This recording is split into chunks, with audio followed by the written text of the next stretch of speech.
देगलूर ते बिलोली मतदारसंघाचे आमदार जितेश अंतापूरकर यांनी माध्यमांचे कॅमेरे पाहताच पळ काढला। विधान परिषदेत क्रॉस वोटिंग केल्याचाही त्यांच्यावर आरोप आहे।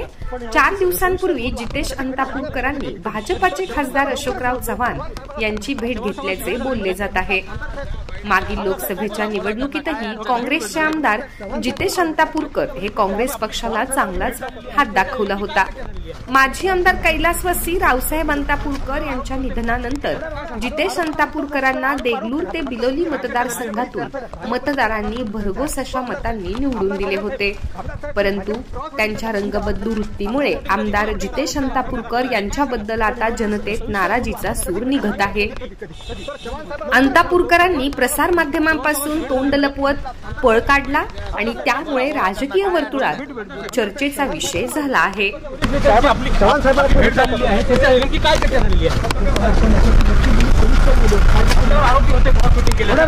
आरोपाला उत्तर नसतं, आरोप असतात। आरोप आहे, आपण ते सिद्ध करू। बरं, चव्हाण साहेबांशी काय चर्चा झाली तुमची? काय हे बघा, चव्हाण साहेब हे महाराष्ट्राचे माजी मुख्यमंत्री होते, जिल्ह्याचे पालकमंत्री होते। माझ्या वडिलांच्या वेळेस त्यांनीच या सगळ्या गोष्टी, त्यांनी फार मोठा आशीर्वाद त्यांच्या पाठीशी होता।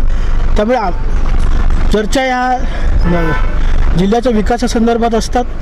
आज त्या जिल्ह्याचे राज्यसभा मेंबर आहेत, आपली तब्येत बरी नाही, थोडासा दम लागतोय।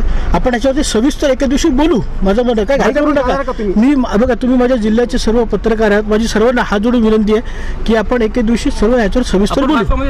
चर्चा होते, चर्चा राहतात, आपण त्याच्या योग्य वेळेस योग्य बोलू। आतापर्यंत खुलासा केला नाही, मी सांगितलं सिद्ध ज्या मार्गाला जायचं मार्ग सिद्ध करू आपण। आपल्यासोबत जे दुसरे आमदार होते त्यांनी म्हणजे त्यांनी स्पष्टीकरण दिले, आपण खुलासा केलाय।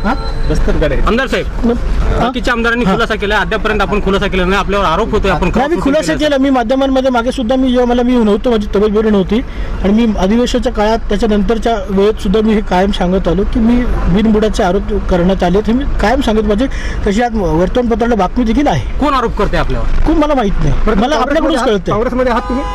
काँग्रेसमध्ये निश्चितच। ओके, धन्यवाद।